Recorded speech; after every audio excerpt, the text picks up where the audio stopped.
Director of the Institute of Arts and Humanities, also known as IAH.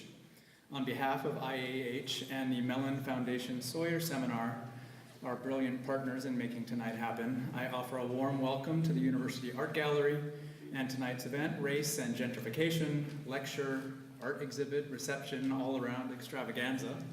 It is both thrilling and affirming to see a full house for what really is a spectacular, star-studded panel and stunning exhibit. I know our speakers will make the case much more eloquently than I, but I do believe the spirit of tonight's event is to remind us that race and gentrification is something we should all be engaged with and understand as part of crucial discussions about who we are, what kind of society we live in, and our constant struggles to make the communities and worlds we share better. We are excited to announce that tonight is the rollout of IAH's recent Humanities for All project grant awarded by California Humanities. Over 2 years, our project, Bridging Arts and Humanities, Communities and Dialogue, will bring together campus and community partners for 8 public forums to share expertise, foster conversation, and inspire collaboration. Our aim is to explore how the arts and humanities might together sharpen our visions of each and generate fresh discussion of the challenges we all face together. We're especially interested in blending the arts and humanities to generate fresh debate around social justice and hot-button political issues in local and global contexts. We want to highlight how the promise of the arts and humanities stands tall in the face of a seeming onslaught of inhumanity. Tonight's event and the Bridging Arts and Humanities project is an integral part of this vision, one that is even more important as tectonic political shifts have at once inspired folks to stand up, speak back to power, and do the right things for the right reasons. Not to mention recall the longer histories of such struggle. So we're so pleased to be in partnership with California Humanities and are especially happy that Bennett PG is with us tonight. He's a California Humanities board member and vice president of the Jacobs Center for Neighborhood Innovation here in San Diego. Thanks for being here tonight.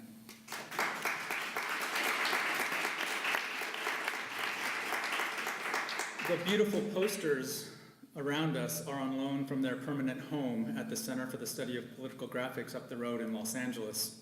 If you've never been to the center, you need to go. It is a special place, a living and breathing archive full of culture, politics, inspiring posters, and amazing folks. The exhibit on display here tonight, Reclaim, Remain, Rebuild, Posters on Affordable Housing, Gentrification and Resistance, is just a very small snippet of what the center has and does. For you students and researchers in the gallery, chances are there are posters housed at the center that will make your project, article, or book come to life no matter the topic. We are honored to have Reclaim, Remain, Rebuild here at UCSD tonight and through the rest of winter quarter. We're even happier that Carol Wells, director of the Center for the Study of Political Graphics, and her partner Ted are with us tonight. Thanks very much to both of you for being here.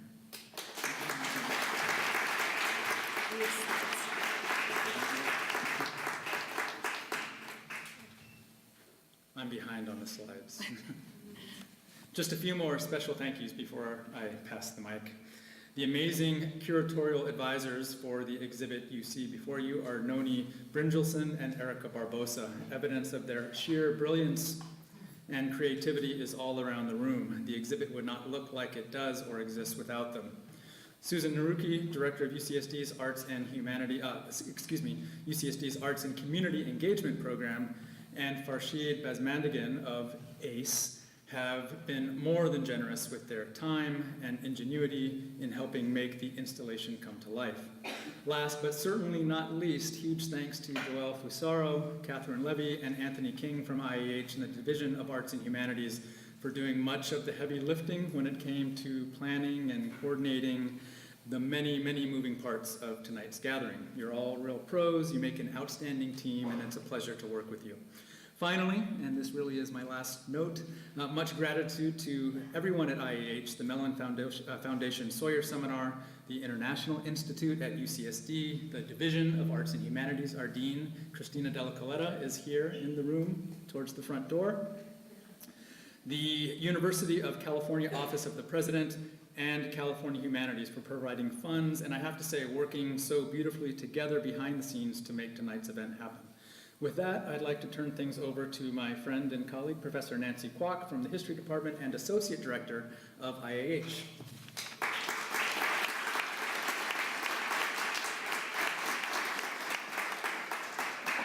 So many thanks to Luis Alvarez and the team at IAH for helping to organize this exciting event. And especially thanks to all of you for coming out. I really appreciate seeing all of your faces here.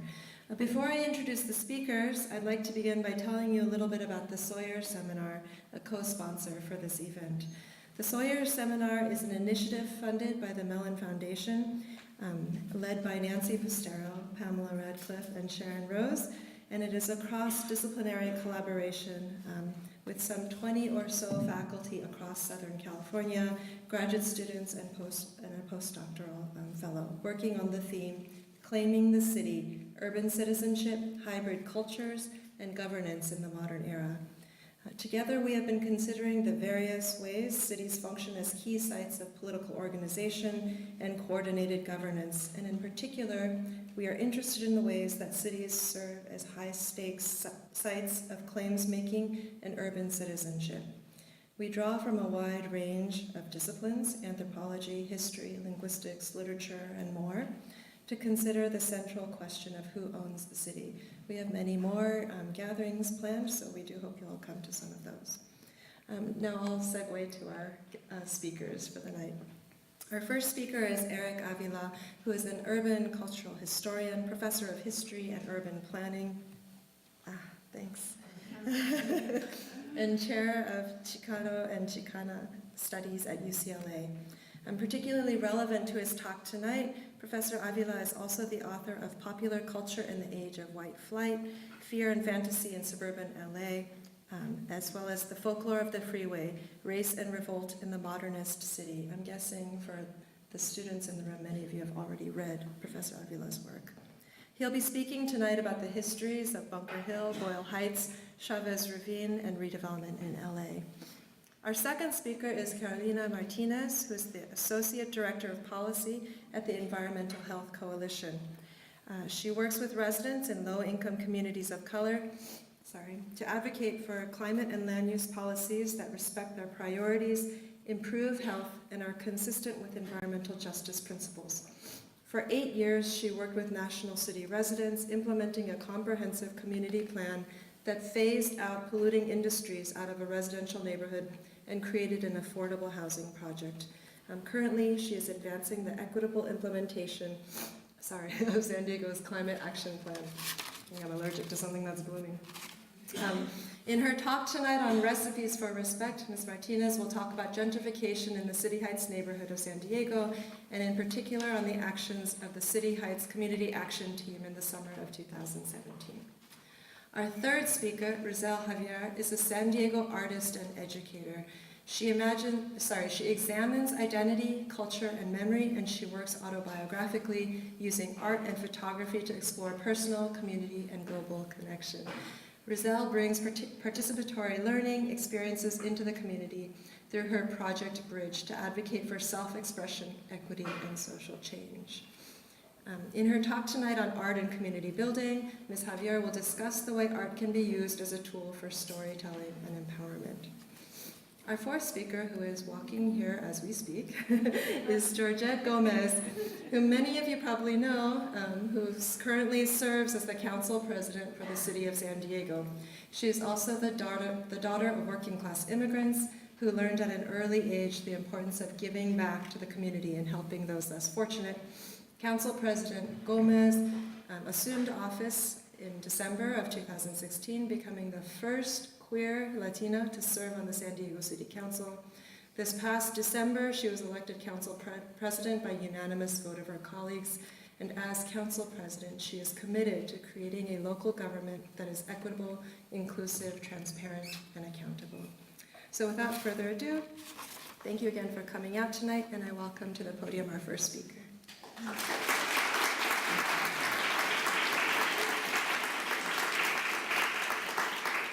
Thank you so much. Thank you to Professors Luis Alvarez and Nancy Kwok for the invitation, and thank you to Joelle Fusaro for the amazing help getting here today. And thank you all for coming tonight. I'm delighted to be here. It's really an honor. Perfect, thank you. So what I would like to do is to provide a kind of historical overview of these issues of race and gentrification. I'm a historian by training. I'm an urban historian, and my focus historically has been on Los Angeles. That's what I write about, think about, live in LA. And in particular, I want to talk about the neighborhood of Boyle Heights, which I kind of think of as the kind of neglected stepchild of LA's diverse communities. But today, Boyle Heights is very much in the headlines because it's where I think the current struggles against gentrification are most pronounced, most intense, in greatest conflict right now. So just to kind of give you a sense of where we're talking about, in case you don't know Los Angeles, I guess I lost my image. That's okay. I lost it again. Sorry about that. I have a feeling it'll come back. Boyle Heights is directly, thank you.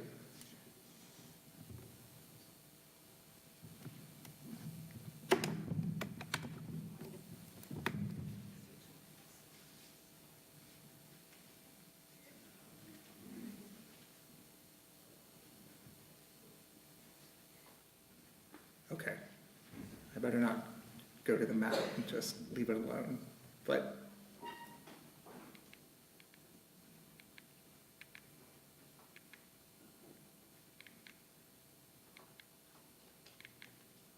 so Boyle Heights is directly east of downtown Los Angeles. Downtown is right about here.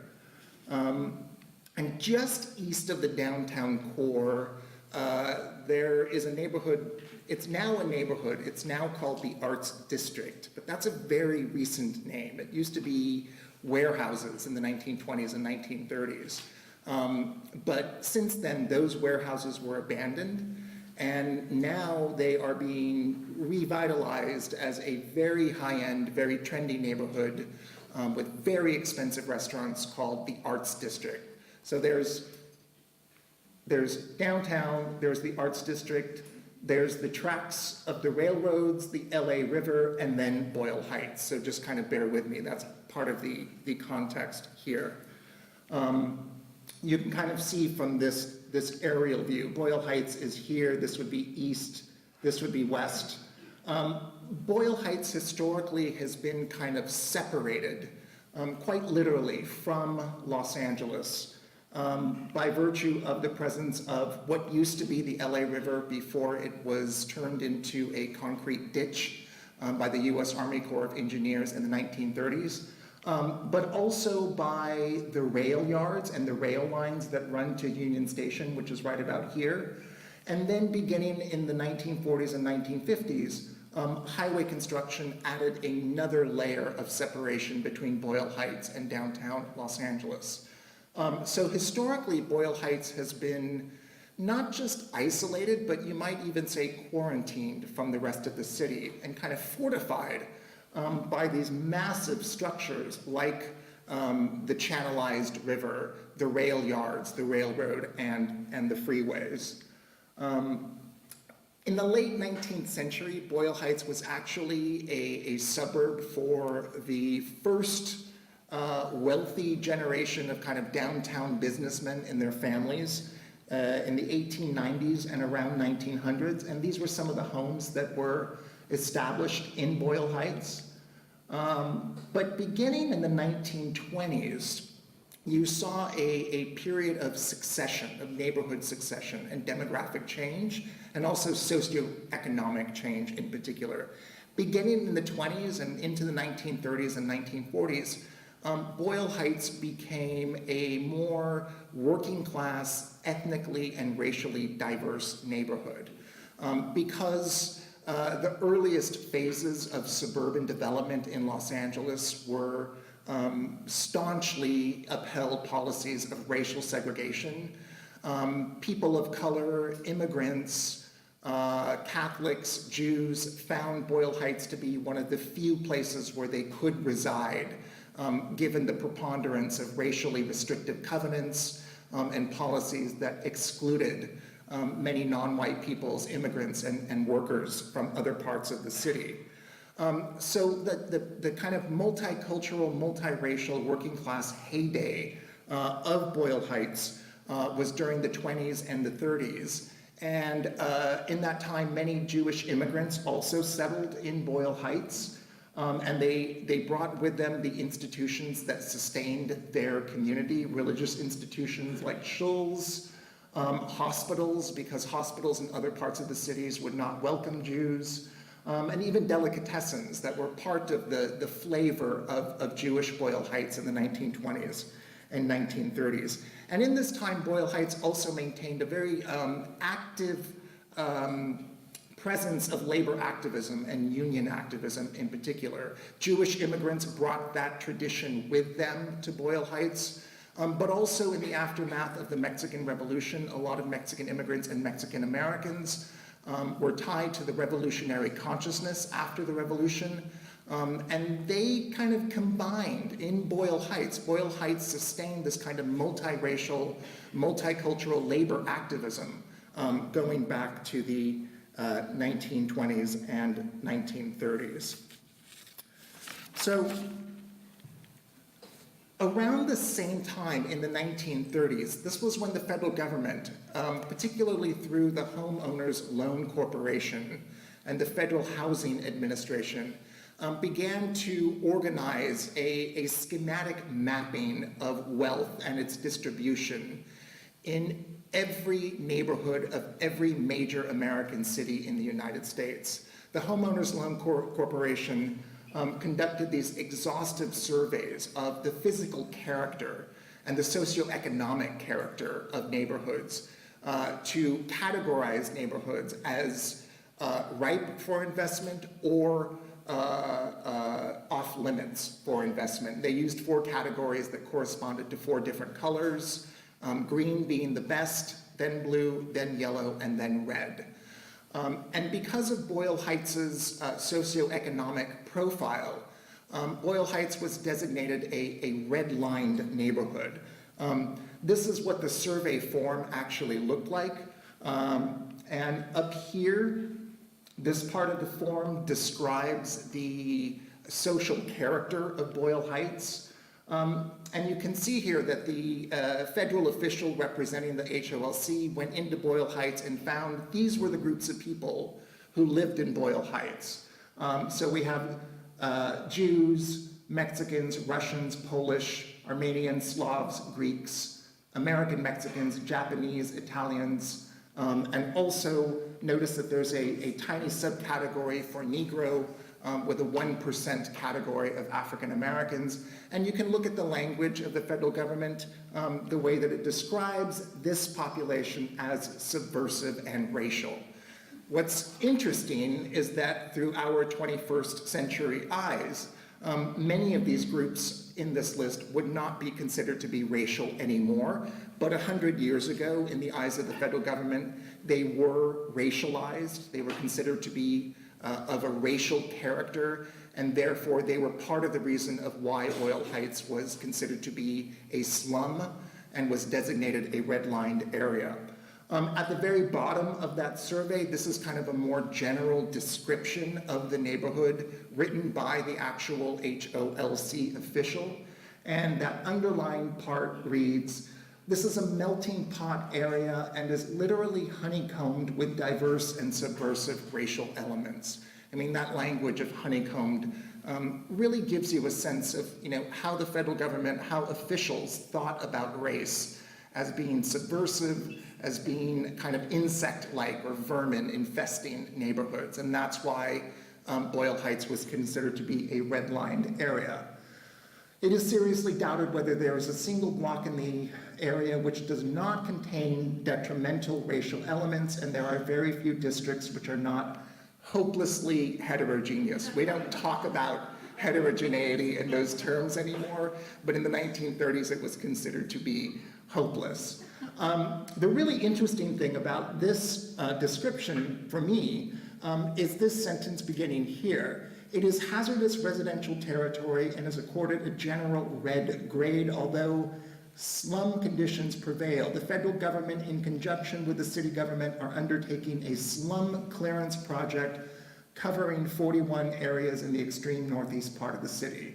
So, in thinking about the history of Boyle Heights, and this is what the map, the redlining map looked like, and the Boyle Heights would be, I think, right around here in this area. But because of that racial diversity, the federal government said this would be a great area for a slum clearance project. And when you think about the massive upheaval that was wreaked upon American cities in the 1950s, in the 1960s, if you think about the invasion of wrecking balls that went into the fabric of American cities and destroyed housing and destroyed neighborhoods, you can get the sense that the decisions that were made about where to bring the wrecking balls was largely predicated on the social composition of the neighborhood. And nothing spells that out, I think, more clearly than the redlining documents from the federal government of the 1930s. So in thinking about that slum clearance project as it was imagined in 1939, and for those of you who know Boyle Heights and what Boyle Heights is like, it's not hard to come to the conclusion that freeways and the construction of freeways were seen as an available means of clearing the slums of Boyle Heights. And that's exactly what happened to Boyle Heights beginning in the 1940s, well through the 1960s, especially after the passage of the 1956 Interstate Highway Act, which poured hundreds of millions of dollars into the process of urban highway construction and national highway construction in the United States. And city officials, not just in LA, but in cities throughout the nation, coordinated highway construction with slum clearance. So highways were built specifically not just to connect suburban commuters to the downtown core, but also to destroy those neighborhoods that sustain the multiracial working class communities, the diversity, including the labor activism that ensued in places like Boyle Heights.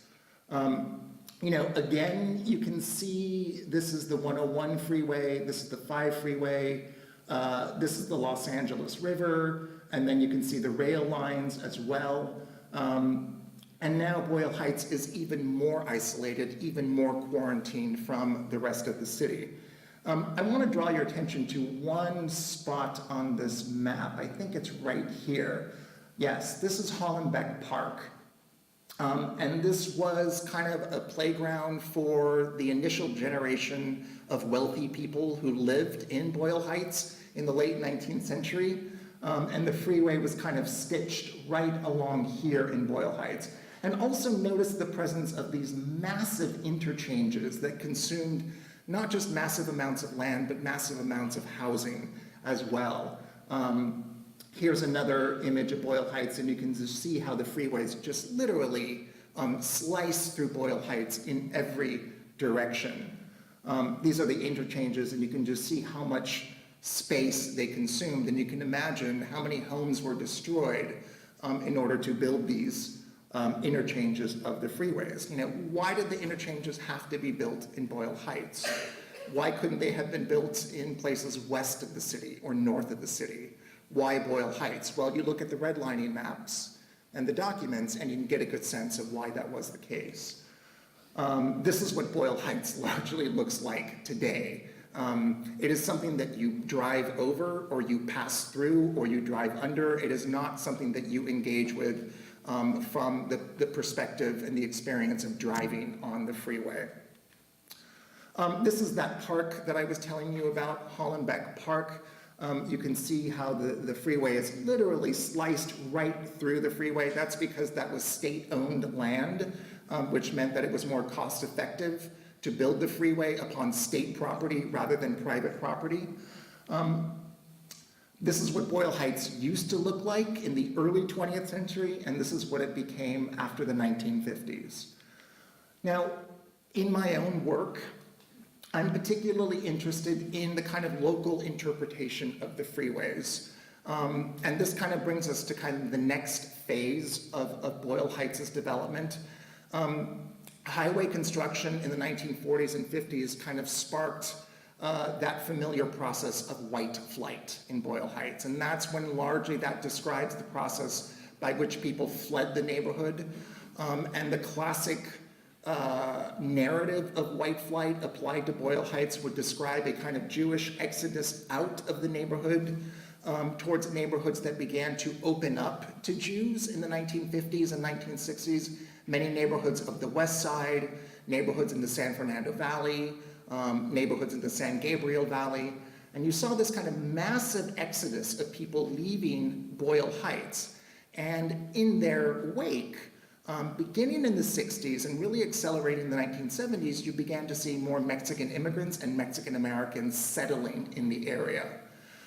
So that by the 1970s, Boyle Heights undergoes yet another transformation in its emergence as an undiverse, monolithic concentration of racial poverty, otherwise known as a barrio, right? Ghetto describes African American urban poverty. In the Southwest cities, the barrio describes Mexican American racial poverty concentrated within an urban neighborhood.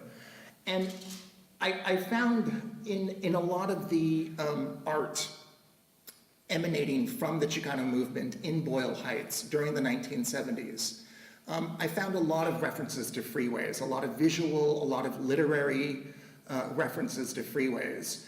And you might ask, why are there so many freeways in the Chicano art of Boyle Heights in the 1970s? Well, you just need to go to the neighborhood and realize that, you can't walk a block without finding yourself above a freeway, below a freeway, alongside a freeway, approaching a freeway, in the shadow of a freeway, in the din of a freeway.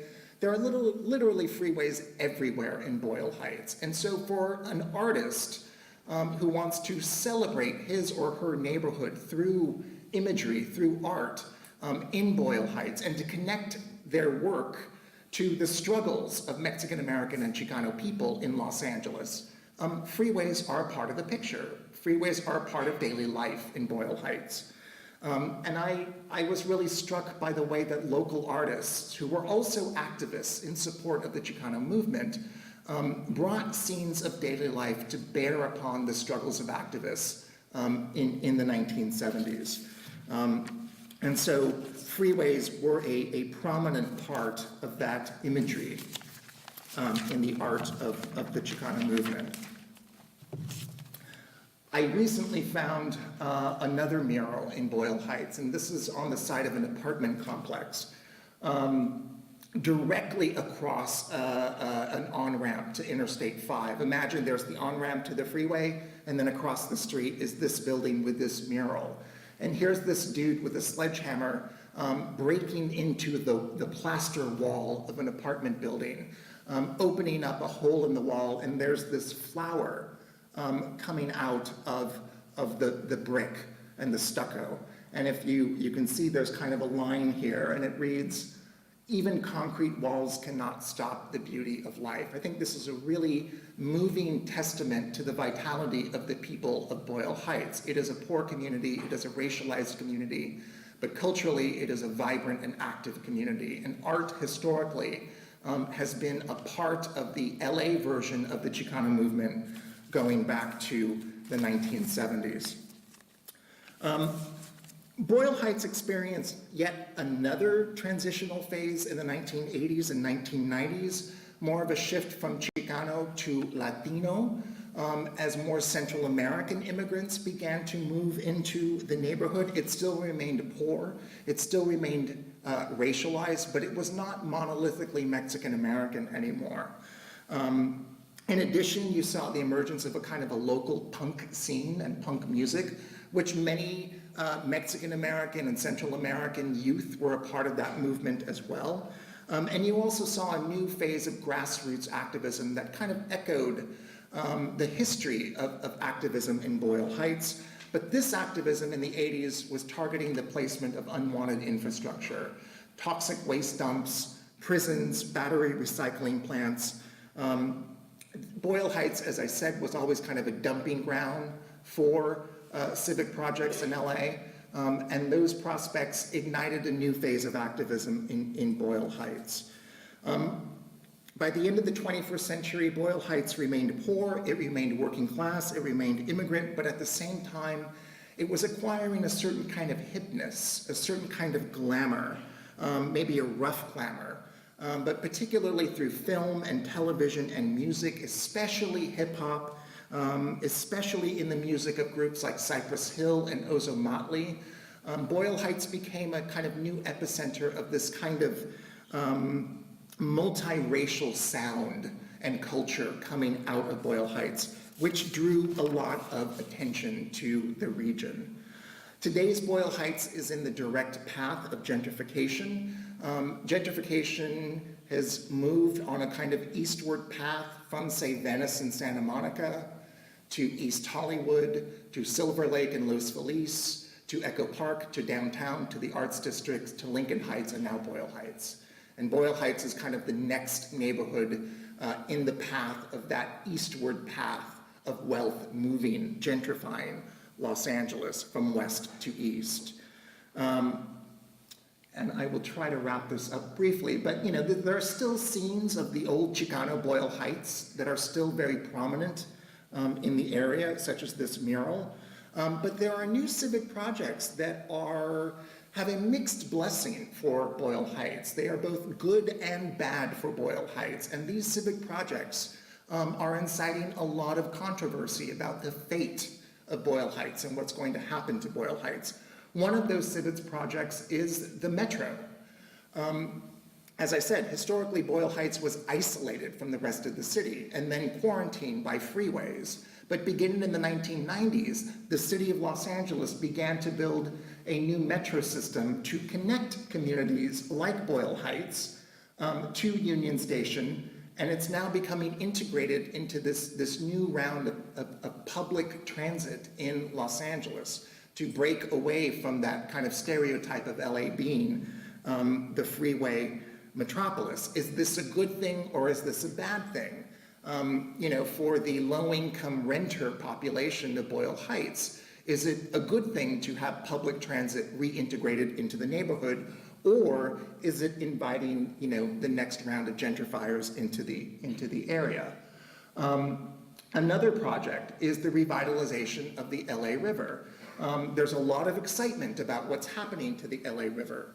But at the same time, there's also a lot of concern about what's going to happen to low-income neighborhoods, and particularly the affordable housing of neighborhoods like Boyle Heights with the redevelopment of the LA River. Are we not supposed to revitalize the river? Are we not supposed to build public transit because it will gentrify Boyle Heights? These are the questions that people are fiercely debating right now in Los Angeles.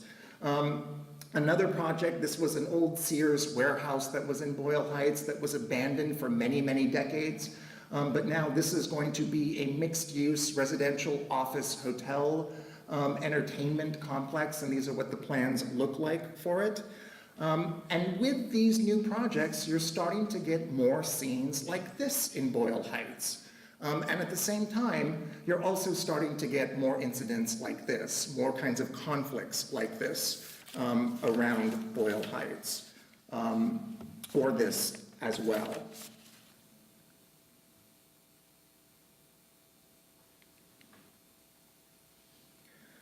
And increasingly, there are a number of local groups in Boyle Heights, groups like Defend Boyle Heights, Defend Our Hoods, the Boyle Heights Alliance Against Art Washing and Displacement, El Unión de Vecinos is another organization that is actively targeting these spaces of gentrification in Boyle Heights by smashing windows, by graffiti, and other things to draw attention to the crisis of affordable housing in Boyle Heights.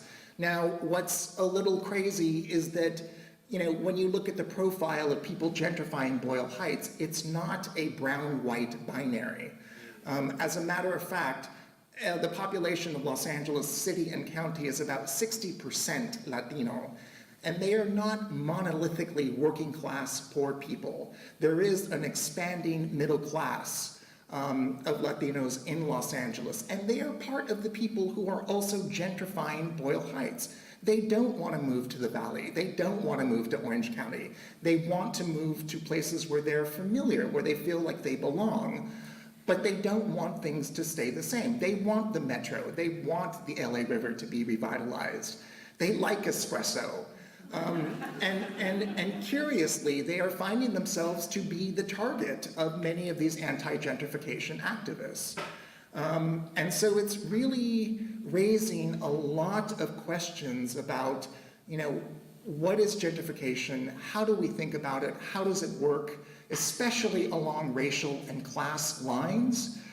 There are really no clear answers to these questions.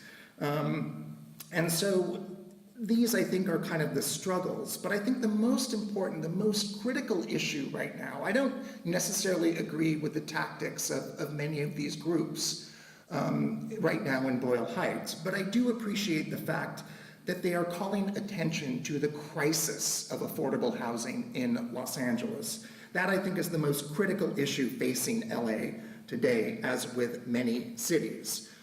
In 2018, residents of the Los Angeles metro area spent more than $40 billion on rent, and nearly half of Los Angeles residents spend more than 35% of their income on rent.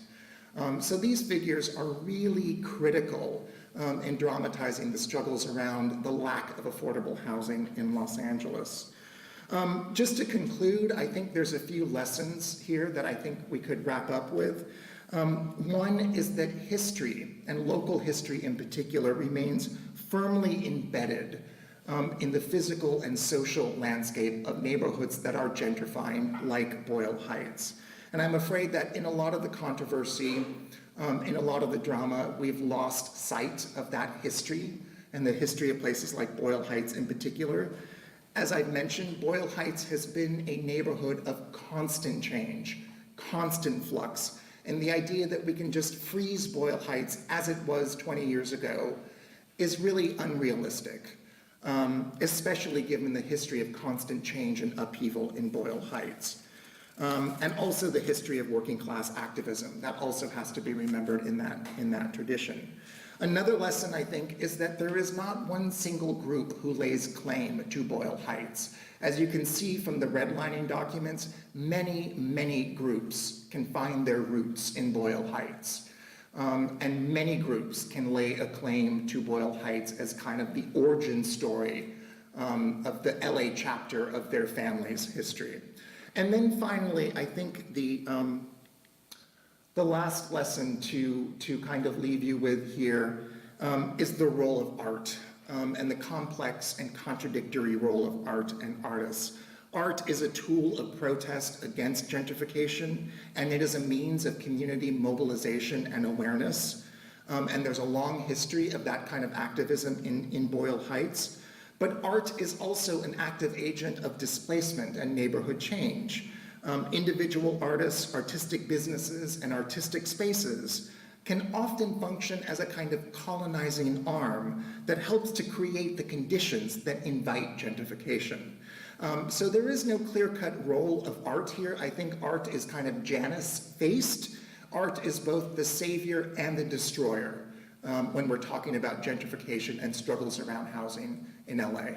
Thank you.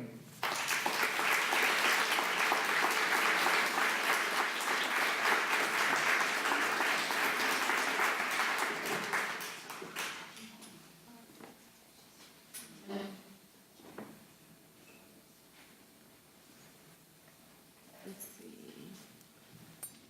Oh, perfect. Good evening, everyone. My name is Carolina. It's an honor to be here and share our story. It's a little bit a different story, but I think it definitely complements the other presentations. And I hope you like it. And it's definitely an honor to be here with Council President Georgette Gomez. She is my mentor, my friend. She used to be my supervisor. And so it's cool to share the table with you. Always. I don't get to do that anymore. I come from an organization that's called Environmental Coalition. Anybody here familiar with EHC? Raise your hand. We are the local environmental justice organization. We're almost 40 years old. And we work with communities to fight toxic pollution. And I think, well, hold on. And we believe everyone has the right to play, to have a safe place to live, work, and play. It's a human right, but not all of us get to do that. And not all of us are equally impacted by pollution and climate change. And that's, and we fight against that together with our communities. And so I think this map is really interesting in light of the previous presentation, because we were talking about redlining. And this is a map that looks at most impacted communities in the state of California. So look at the red areas. Guess where the redlining happened? Here. If I don't have a map with me right now, but if we look at a redlining map and we pair it with a count virus screen map, it's almost the same. And look at the freeways where they're cutting through. So it parallels to what's going on in Boyle Heights. We see where? In Barrio Logan, very clearly. Anybody here from Barrio Logan? Represent? Yeah. So we see it very clearly happening in Barrio Logan, and we have to face that in many ways. But in our work historically at Environmental Health Coalition, although we've done affordable housing projects and we have anti-displacement strategists in the work that we do, we haven't necessarily adopted, let's say, an anti-displacement campaign. We are very focused on addressing toxic pollution. And we work with our community members, with the residents in City Heights, in Barrio Logan, in National City, in the red areas that you see right here, to address that toxic pollution. And we all do it together because there's no other way. And so more specifically in the work I do, and this is important for the presentation because my work in the organization has been very focused on climate. And I would invite everyone to explore the intersection between climate work, or the fact that we're against the climate crisis, and displacement. And I would dare to say that they are our biggest crisis globally, because we have 12 years to address this, and then we also have this affordable housing crisis in front of it.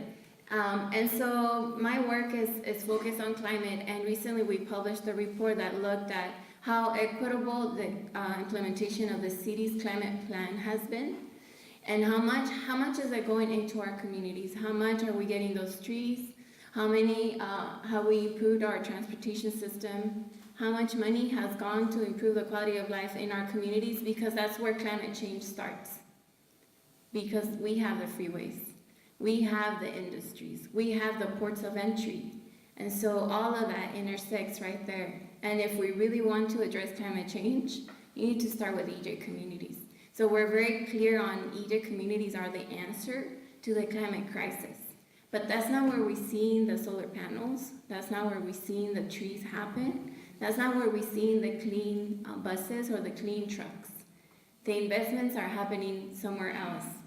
And actually in San Diego, if you look at a map of solar panels, they're north of the 8. And south of the 8, that's where the wall is.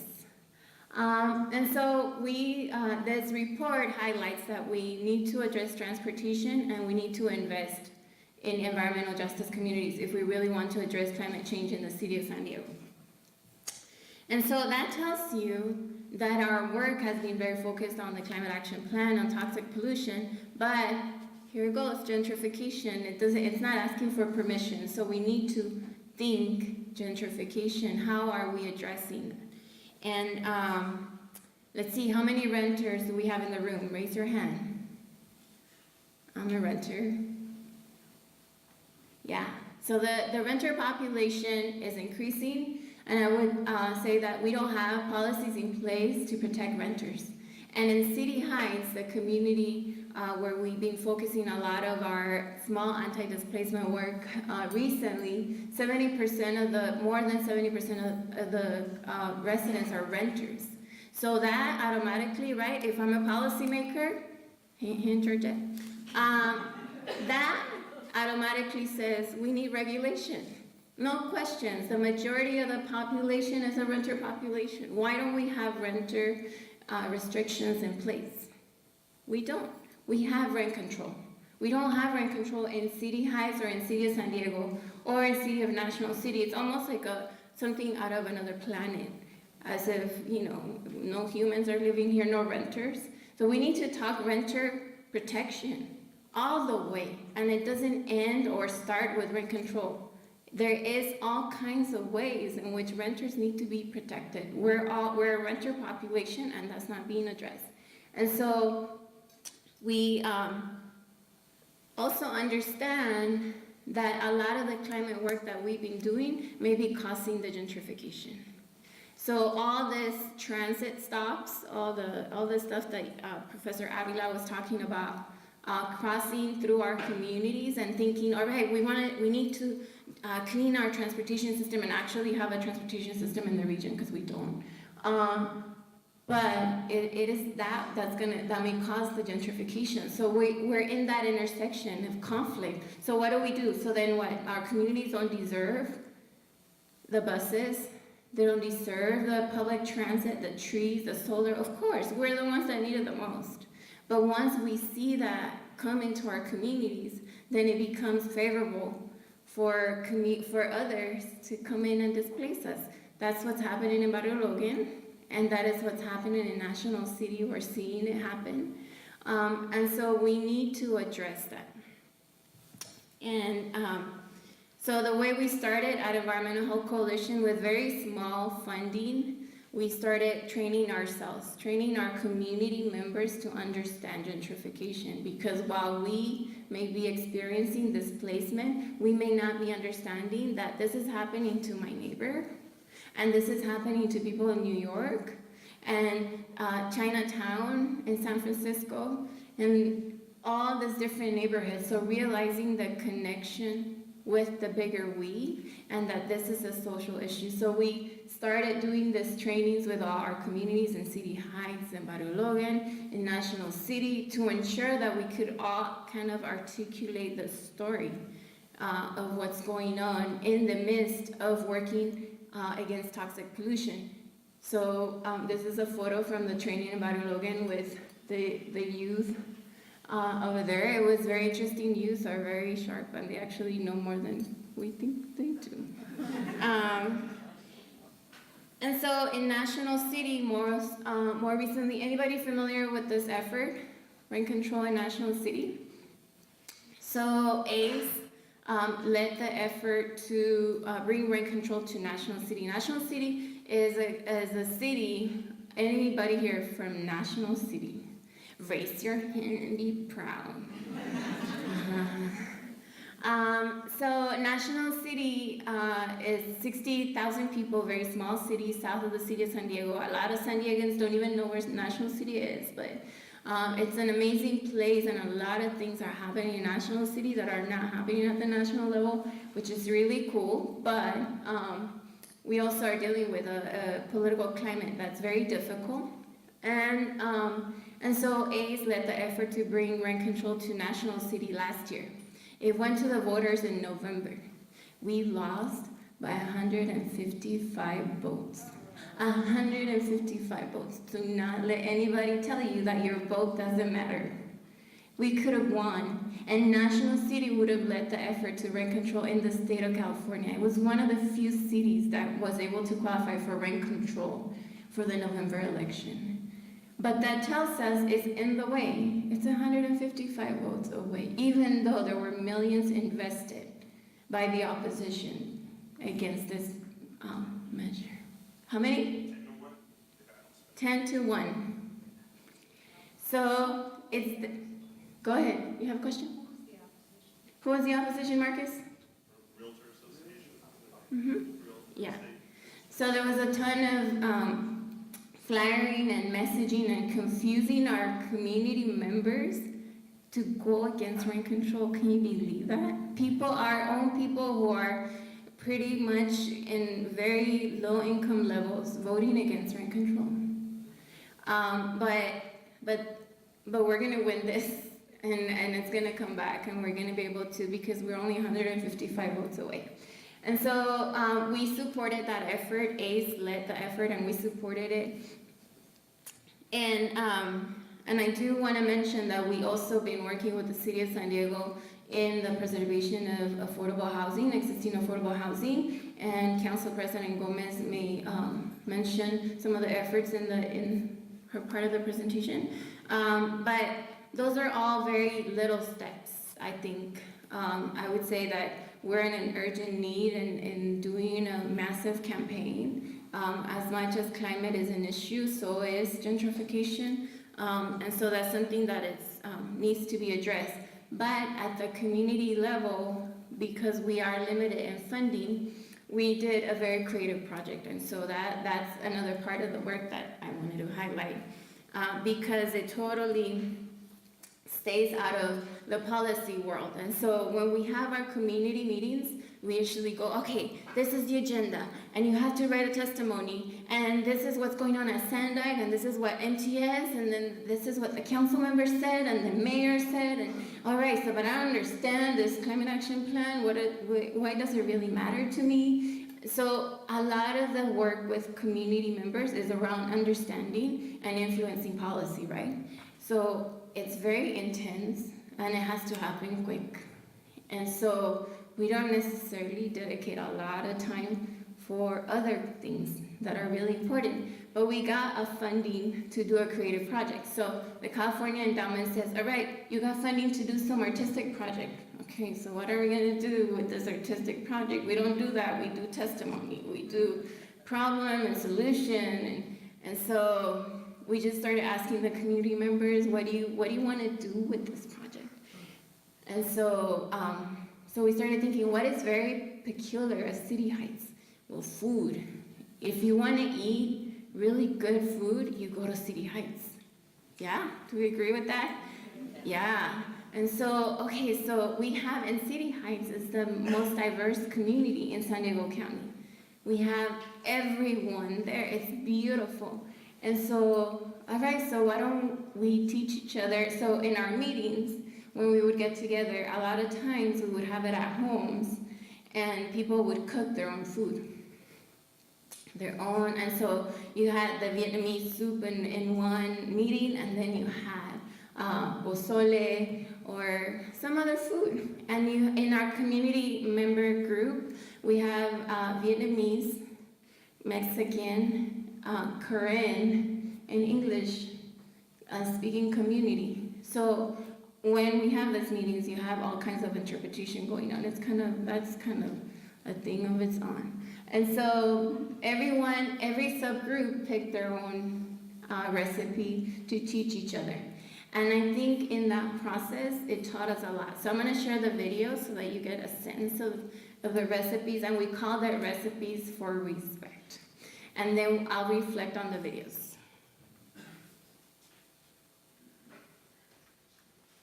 Huh? Oh, do I have to, I get to do it? So we're making, it's called corn off. It's like rice noodle soup, rice noodle. And then we're going to teach you like what the soup is made out of. City Heights is the most diverse community in the San Diego region. We have refugees and immigrants from all different walks of life. And that's beautiful. But sometimes the language becomes a barrier.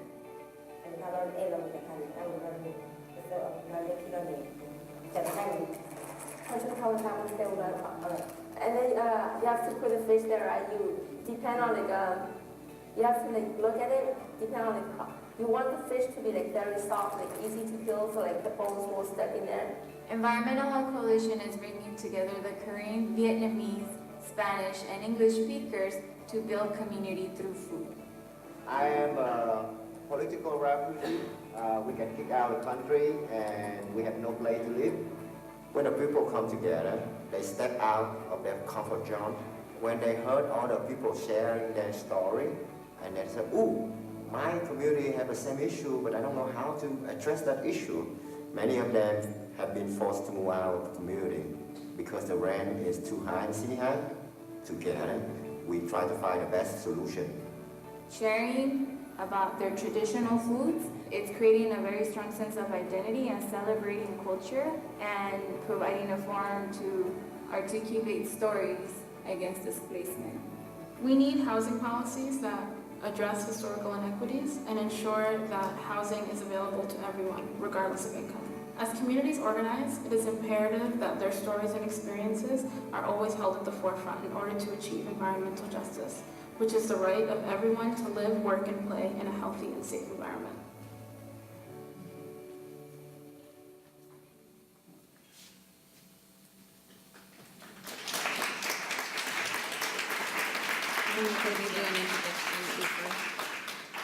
So that's our introductory video, and I should say that this is not public information yet. This is the first time that we shared this video publicly. So we're hoping to make a cookbook of the recipes and publish it and have the videos all together, and you'll see it on our website. So don't go to our website, it's not there. And so that was the introductory video, and we have a video for every one of the chefs, and this one is the current video.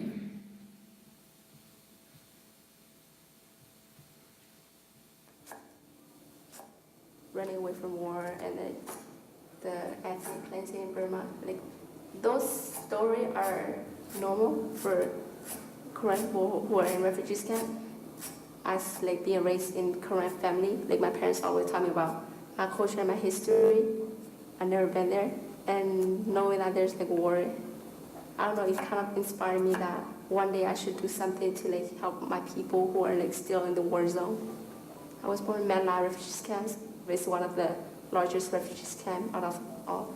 I don't consider myself Thai because I don't like know the language or like know the country, because as a refugee you don't get any legal status as Thai. When I first came to the United States, my family, we were settled in Virginia and we lived there for 3 years, and in Virginia there's very few Korean families. Because of my experience in Virginia, I feel like it helps me like bond with people really quick when I moved to like California, like sort of like, oh, I never seen my Korean people for so long, like never have talked to people in my school in Korean, so like it helped me like bond really quick. This is lemongrass, garlic, and onion. I'm going to grind them together. I choose to make kana because it's very easy to make. It's easy and like you can like with a small portion, a lot of people can eat it. When I lived in refugees camp, like going to school, this lady, she would sell like kana on the street, the noodle. I remember like her noodle was like one of the best one I've tried in the refugees camp. So like every like once a week or twice a week, I'll come back to school and to stop by to eat at her restaurant. So that's why it reminds me of when I make kana. City Heights diversity. I feel like Korean, as other culture, are able to share their own food and stuff. It's also important from like my culture to like sort of like be part of the City Heights that's able to share our own food, and that's what like brings the community together. So the soup is basically it's noodle soup, and the soup base is fish, catfish. In this case, we use catfish. And the ingredients we use are onion, garlic, cilantro, eggs. There's the noodle itself. In my culture, they believe that like, in your birthday, if you make kana, like without noodle, you will live longer because the noodle is long. I really like living in City Heights because there's a clubs that like, keep the youth together, and then like we learn from each other. And because of her organization and the seniors club, I was able to learn about the history from like the elders themselves. Gentrification is part of like what spread the Korean community. As the rents increase, a lot of them have to move to like different states like Minnesota or Nebraska, where rents are like relatively lower. And a lot of people my age are going to college right now, and then most of the people I know have a vision of like one day they want to come back and improve City Heights. So I feel like in the future, City Heights will be more improving community.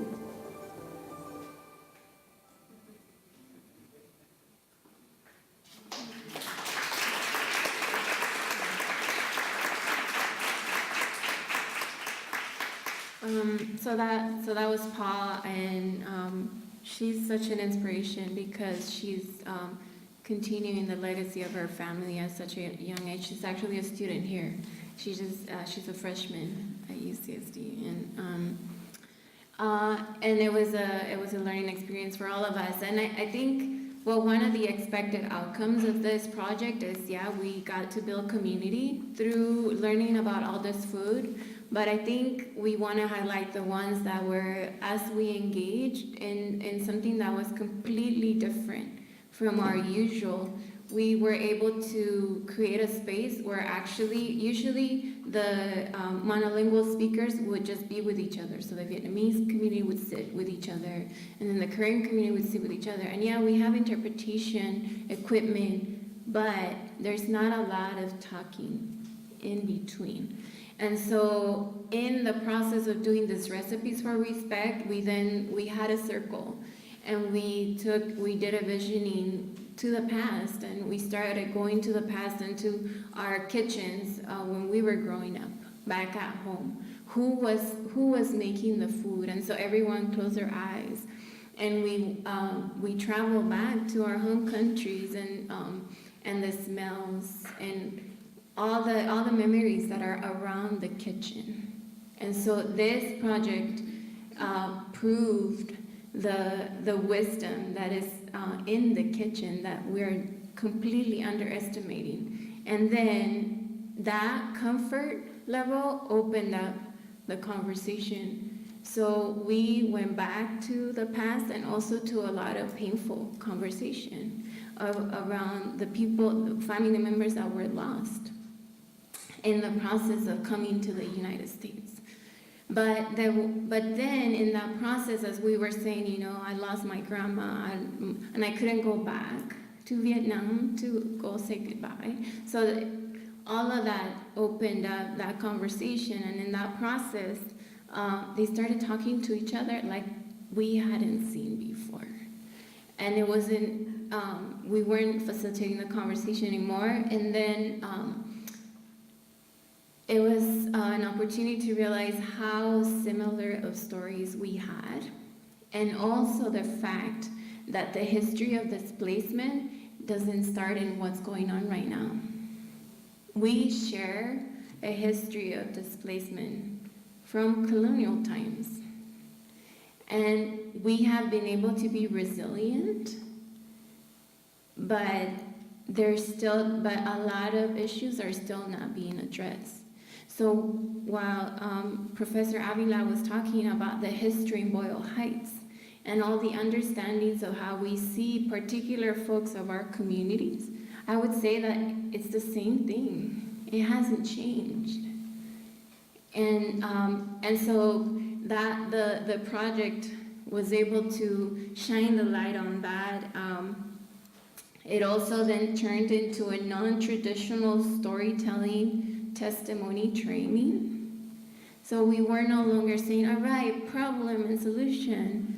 It was more like, all right, so here's my story, and I'm technically getting ready to be able to be in front of the mic when I have to share, I'm tired of being displaced. I was able to make City Heights my home, and we have networks that actually make me a more resilient refugee person. I need to be here because this is where my church is, this is where my elders are. And if you take me away from here, then that means I'm gonna be even more vulnerable. And so that's why it's so important to protect communities like City Heights. And let's see, and then ultimately also the simplicity of building resilience. And the fact that there is science in the kitchen, and all the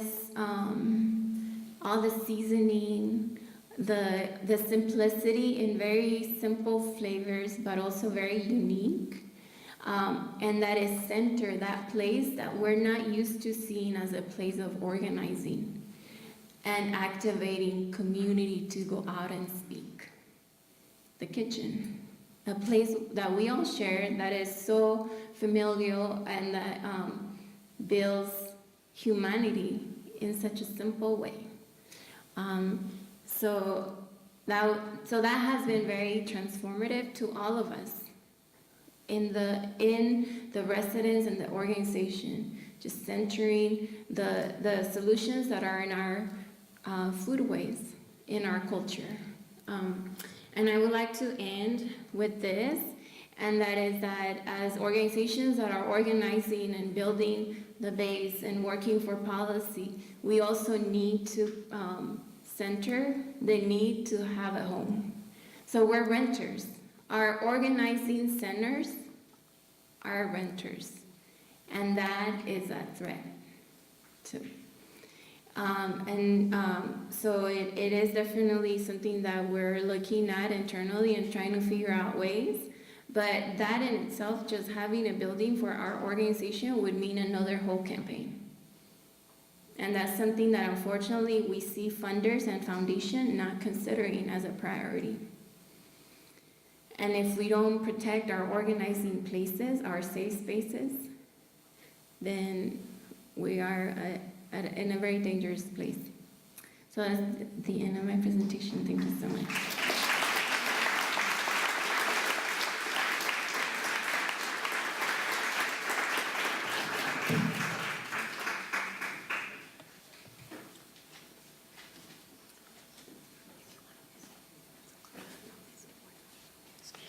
This button? That's the laser pointer, and then this advances. Oh, okay, cool. Thank you, Carolina, for your work. I'm really interested in the project, and I'm glad that I'm here to share more opportunities for community building through the arts. So my name is Rizzhel Javier. I'm an artist and educator in San Diego, and I'm sharing with you some questions. Like when I start to work on a project with the community, this is what I start to think about. And so I'm going to share these questions with you so that we could kind of get in the same headspace, so that you could be where I am. Like every time I start a program, these are the things that I'm thinking about.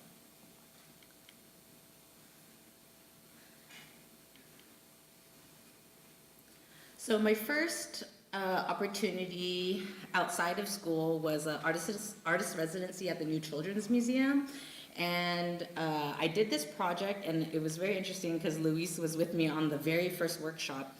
And a young girl came to sit down. Her name was Sophia, and when I asked her why she was using the color marker that she was using, this was her reply. I think she was like 5. What do you think, Luis? She was like 5 years old. So this is Sophia, and it made me really happy to see that the New Children's Museum had asked me, I really need to come up, or that they really wanted me to come up with an idea to talk about race, family origin, and migration, but to young kids. Like, how do you do this in the museum where the children are maybe like 12 months old, visitors are maybe 12 years old? And so I came up with this toy making workshop. Oops. So I came up with this toy making workshop, and basically every workshop was free, and we welcomed the community to work on this toy. What the students did was that they drew a drawing. I helped them transfer it to fabric. Families came all together. So people that were making the toys were kids, parents, grandparents. So the activity was great for all ages. I would show them how to sew, which is a special process for me. It's something that my own grandmother taught me. And the students actually learned how to do it themselves. So we had a team of people that would show the students how to produce these toys on their own. And I think being hands-on is just like my experience with my grandma, sewing is where the storytelling happens. So I really relate to Carolina when she's talking about just giving people spaces to communicate, right? And so after they fabricate their toy, I also give them an audio recorder, which records a 20-second message. And in that message, I would encourage them to say something about who they are and where they came from. And so that they would have this toy when they came home that really reflected who they were. And I remember saying in one of our meetings, this was a really special experience for me, because I remember going to the store with my mom one day, and she's like, you could go grab a Barbie, like you've been asking for one for a really long time. And I remember walking down the hall and I was like, I don't see one that looks like me. And so that's where I feel like that project really came to life. And so it's really nice to see it activate. So now there's like a website, there's actually an exhibition at the New Children's Museum right now. We were able to serve 15 different workshops across San Diego County from San Ysidro to Vista, and the project is still continuing. And so, yeah, just one of the examples of how we can activate our community, give opportunities for discussion at no matter what age you are. Right, so I'm going to introduce a couple of organizations. I work also as an instructor for Real Voices, and Real Voices is spearheaded by this Pacific Arts Movement, which also hosts the San Diego Asian Film Festival. And so in their summer program, I teach students basic skills, but the thing that's awesome is that they bring in their own stories. And so I show them how to use a camera, and then they bring in stories like La Brujeria, which is about the Mexican-American stigmas against mental health. I wanted to show a clip. How do I do a movie? Sorry. I just wanted to show a little clip of how good the work is. This is Winter, age 16.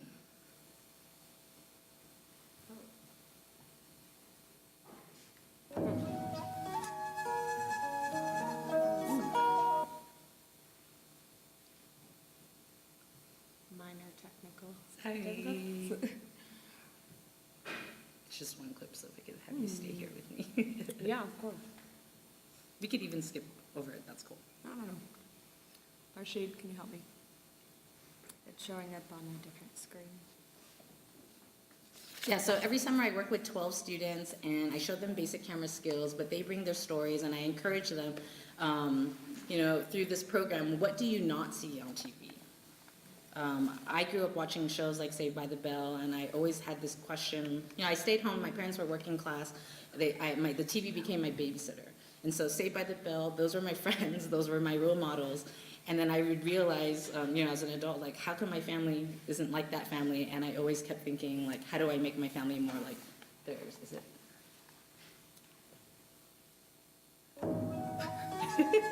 It's okay, we can go. It's playing on our end. We can see it. Do you? Oh, we could just go back to the presentation, it's fine. Okay. I'm sorry, guys. No, it's okay. We tested this like 4 times. All of their films are also online, so I could share that as well. But I wanted to, there you go, just share some of the topics so you can see the span of what they're already talking about. So Bailey, who did Androgen, which is non-gender conforming clothing. Anvita, who did American Born Desi, which is about Indian American first generation youth. And so now I'm going to talk about the Aja Project. The Aja Project teaches youth photography to empower them and to give them the ability to transform who they are, their communities. And so in this project, actually, and this is in Barrio Logan, same school as Carolina's, is Barrio Logan College Institute.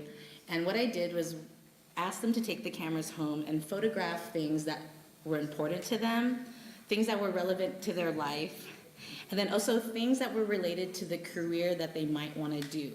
And instead of asking them, like, what's your job when you grow up, I like to say, how do you want to impact your community when you're older? So what I did was we went on Google because it was a class that also encouraged STEAM, so working technology into our curriculum. I asked them, go on Google and Google the careers that you want to have, and you tell me what you see. And a lot of them said this.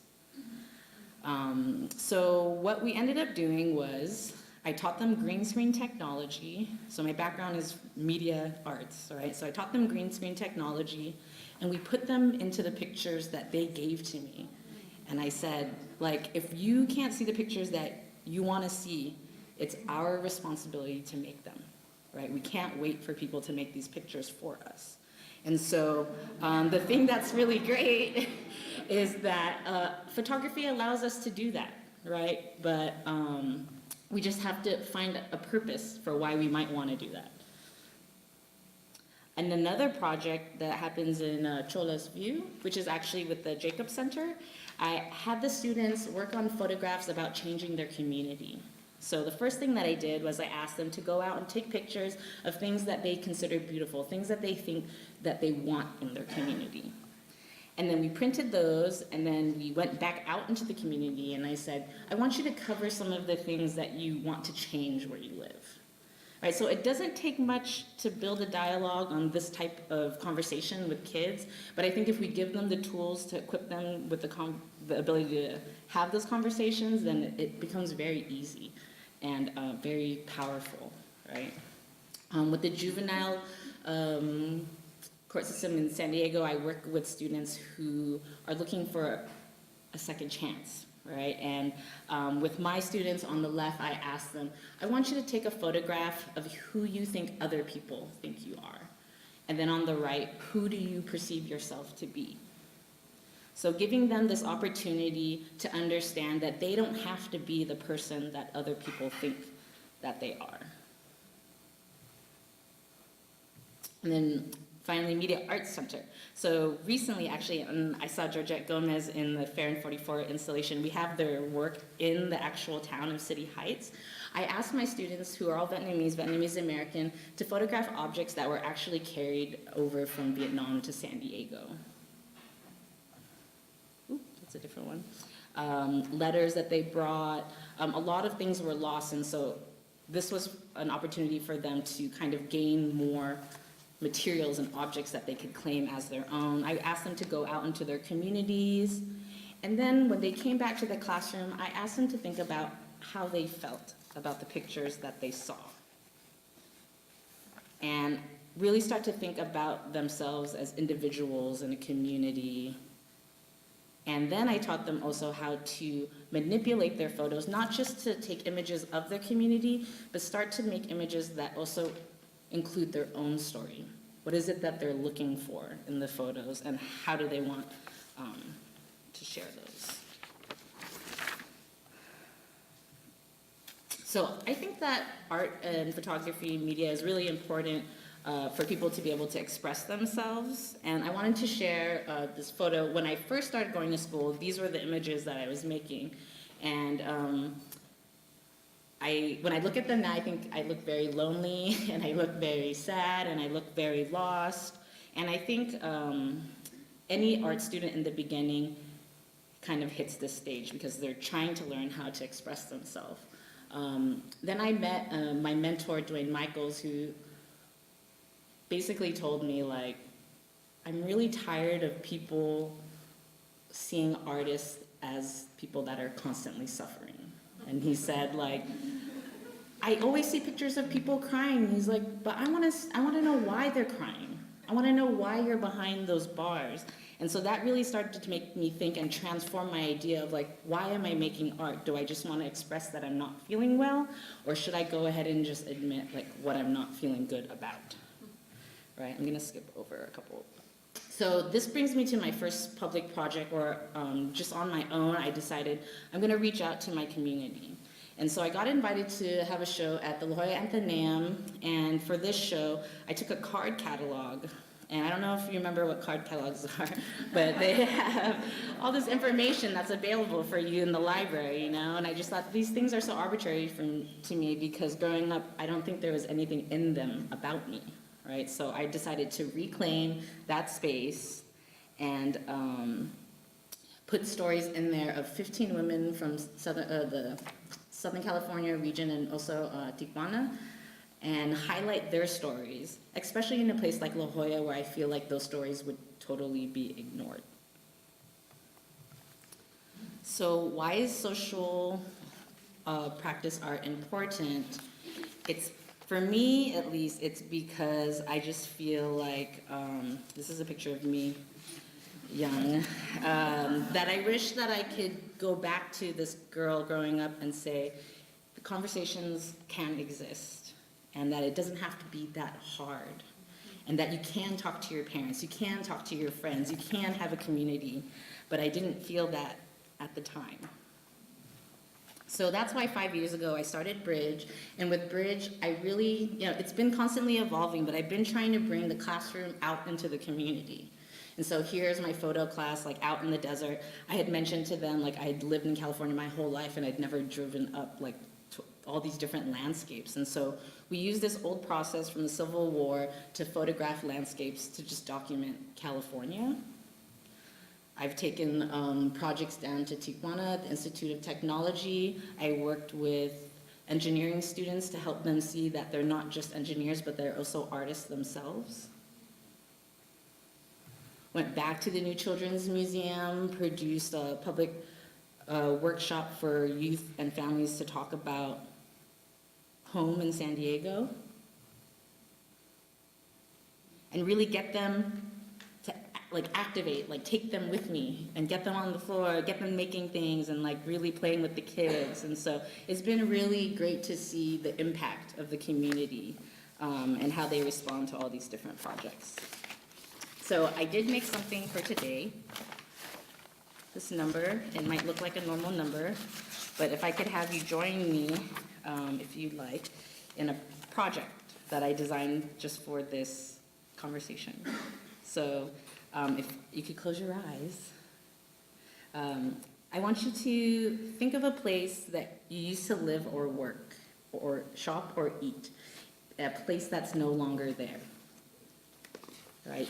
So imagine going through the door, the smell, what's the floor look like, who's the people that you see. And then recall the last time you were there. How did you feel? Were you talking to someone? Were you eating something? Where was the location? And were you with someone? Then think about the emotions that you felt. How did you feel when you found out about its closing? Where were you? Were you with anyone? Did they hug you? Did you need a hug?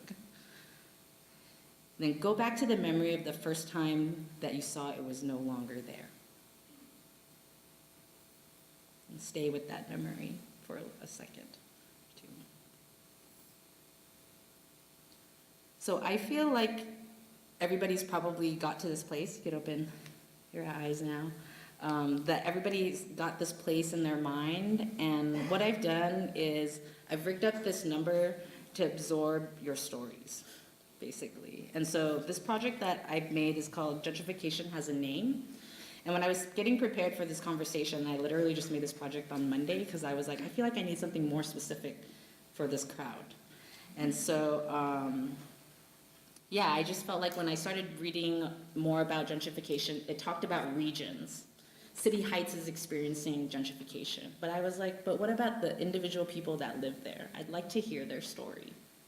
And so to this number, or this Instagram, or this email, I'm asking for people to send a photo, to share their story, and then to say their name.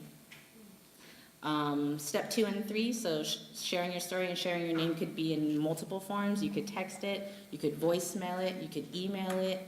But basically, I'm trying to activate the community and give them a space to put that energy or anger or happiness or whatever that you feel. So yeah, I hope that you're able to contribute to that project. And yeah, thank you for having me here.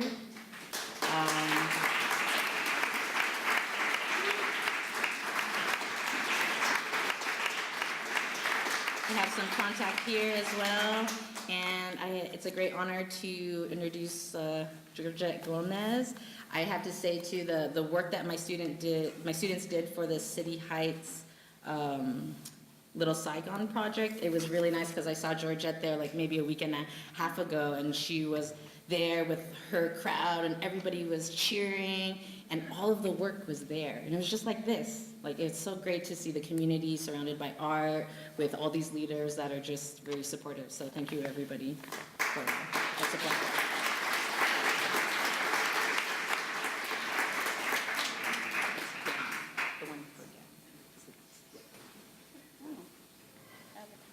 Okay. All right, did not know I had a PowerPoint, but this is all good. This is good, I can deal with this. So I first have to start by apologizing for coming in a bit late. I was in downtown and things came up and I had to deal with last minute.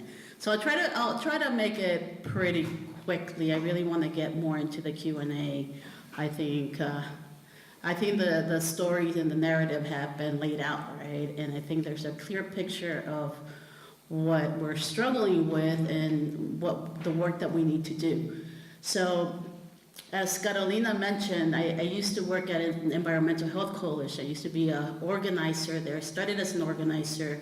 I ended up working in a nonprofit. You get a lot of opportunities to get a lot of responsibilities if you choose to.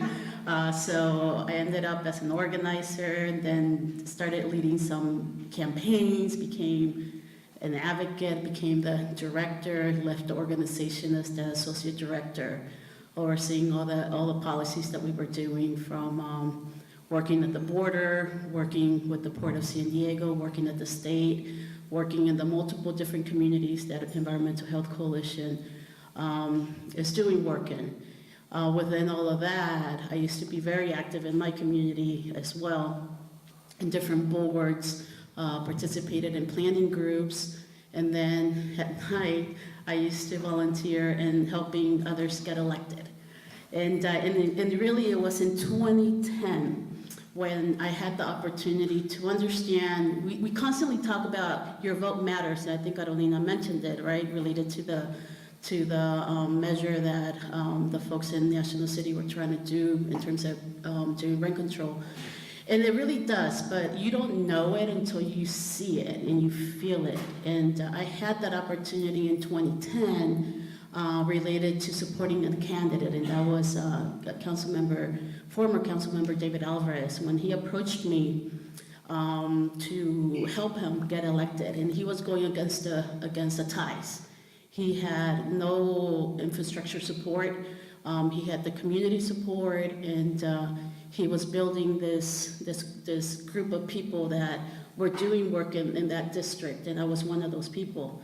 I was born in Barrio Logan, and that's why I wanted to do work there, and that's why I literally was stalking Environmental Health Coalition and literally forced them to hire me. So that really how my narrative in terms of why I ended up doing what I did. I always wanted to go back to Barrio Logan and really address and influence how that community would evolve over time. And I wanted to do it in a way that it was reflective of the people, but also ensuring that it was healing in a good way. So that's why I did what I did. And through that through that journey, it led me to connecting with David Alvarez, who wanted to do that same change. We actually never met when we were children, and we used to live a block away from each other. We had we just have different narratives, but lived in the same community almost about the same time. So I decided to engage in his campaign, and it wasn't just coming in and doing a couple of calls. It was waking up at 6 o'clock in the morning and being in his room and developing the campaign and how we were going to raise money, who was going to be organizing the community meetings, and doing all of that. Like, I was engaged. And he won. And we believed he was going to win, but we were surprised he won. Yes. So that really, and by him winning, and me being the advocate for that community in my professional hat, and when I mean an advocate, I was trying to influence policy at the city of San Diego for the district that he represented, that he got to represent. When I saw the access and the actual intent that he had to represent the community and the way his commitment, that really, I saw that representation mattered. And I saw it in a real way. It wasn't, I didn't read it, I didn't see a story, I didn't see a movie, I saw it firsthand. So then that got me to get more involved in other elections, not to the level that I did with David, but just overall, I got involved more. And then sometimes as people that we do the work behind the scenes, and I think there's a lot of people in this room, we tend to not see ourselves there, right? In positions, we tend to not challenge ourselves.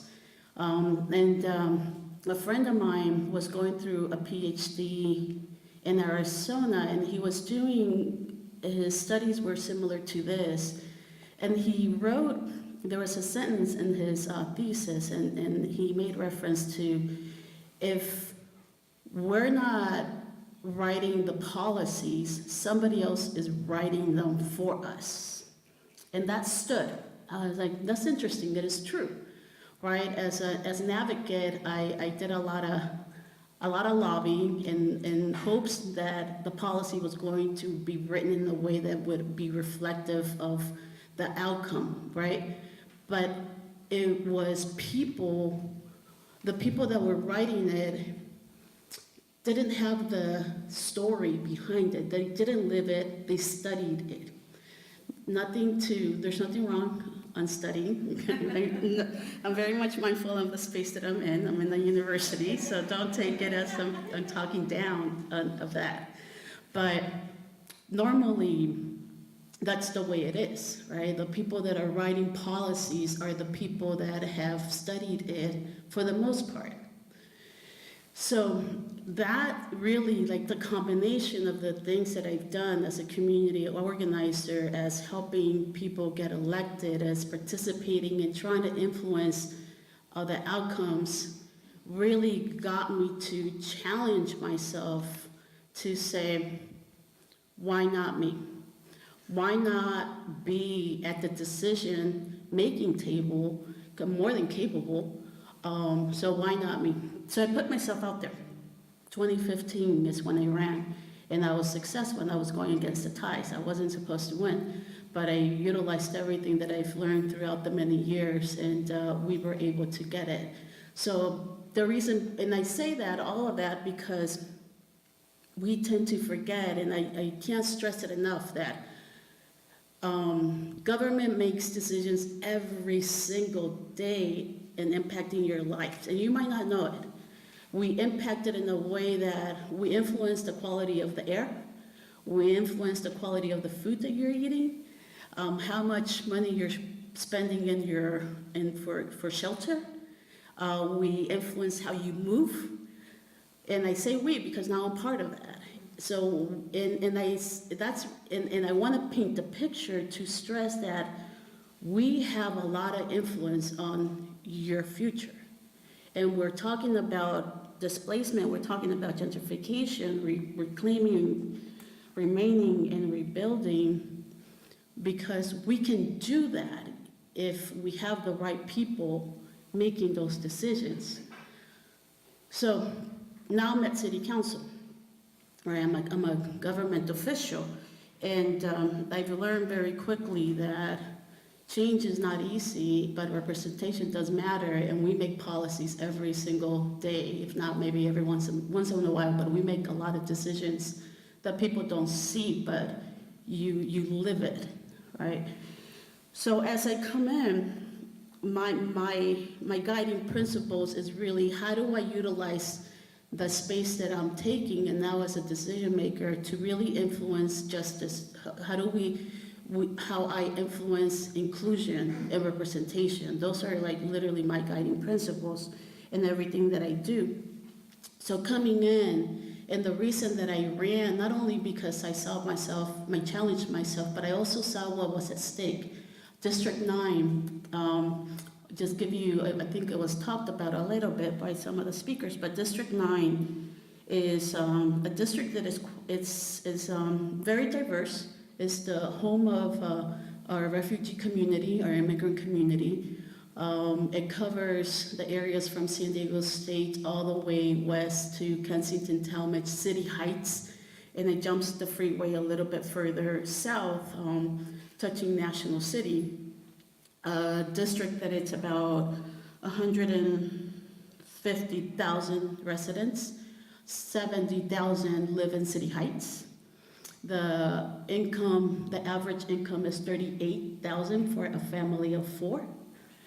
The average income for the region is $63,000 for a family of 4, right? So I represent a very economically challenged community and very diverse. A lot of languages are spoken in my district, and most of them, and I don't know if you caught this, I said 50,000 population in my district, 70,000 live in City Heights. Right, that's a little bit of, I think it's what, 47%, right, live in one particular community, and I have a lot of communities that I represent. So there's a lot of pressure in this particular community.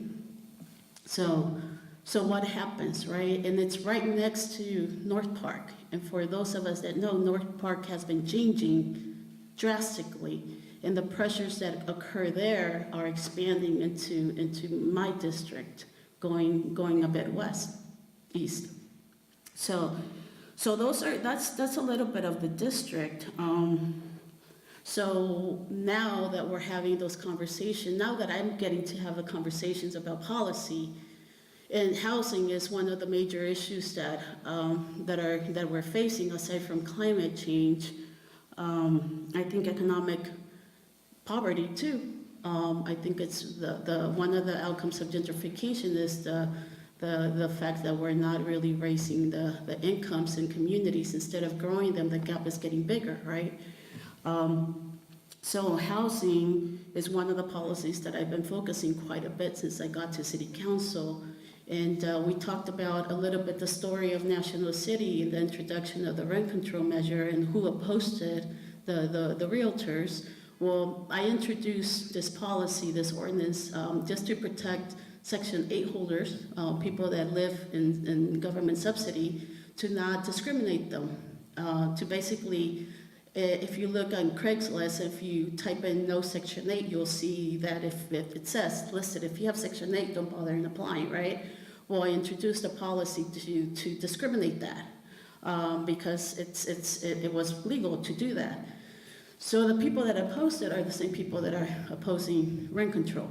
It was the realtors, and it was so very simple. It wasn't going to destroy San Diego. It was just you can't discriminate, period, if you advertise. All right, a very simple policy that I introduced, I thought, but it was very challenging to get it through. We got it through, but it was very challenging.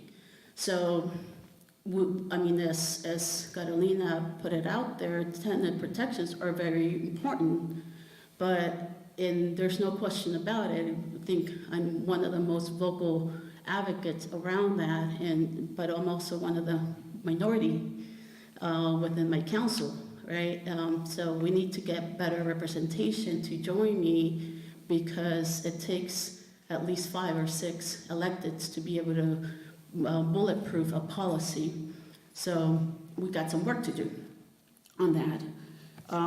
The other piece that we are constantly talking about now within the decision makers is we need to build more housing, right? And there's no question about it. I think that where we disagree is the type of housing that we need to build. Right now, the mayor and some of my other colleagues are talking about middle income housing. What does middle income housing mean?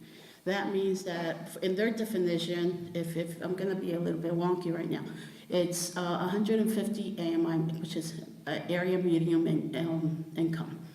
What is that? We're talking about family that would make about 130,000 or so, right?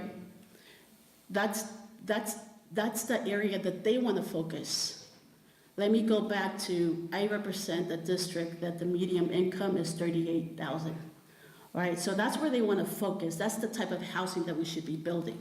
I'm saying, no, that's not the type of housing that we need to be. We need to be building for families that are at 30,000, if not below, right? And the way that we're approaching this conversation is so opposite. We all agree we need more housing, but the disconnect is what type of housing. That's where we disconnect and we disagree. So those are the conversations that I have the pleasure of maneuvering through. And I think one of the things that we have agreed is, okay, let's do this this middle income housing, but we also need to do the very low to below housing. We must. And so we're working through that. I don't know how that's gonna look, but we're working through that. And I think that's gonna get a little bit in terms of the type of housing that we need to build. So just in terms of what we said that we were gonna build, based on the population expectation growth, we're supposed to build by 2020, 88,000 homes, new homes. As of now, we've only built 33,000, right? That's almost less than 40%, and that's by 2020. That creates the outcome of this discussion, because the housing that we're supposed to be building for the people that want to live in South Park and North Park, we're not doing. So the people that want to live there are needing to look somewhere else, right? And that somewhere else is the next community, which is City Heights. And those are like the medium income people. So then the people that I get to represent are moving even further, or moving in more unhealthy conditions, or they're ending up in the streets. So this is the problem that we have right now, that we're facing.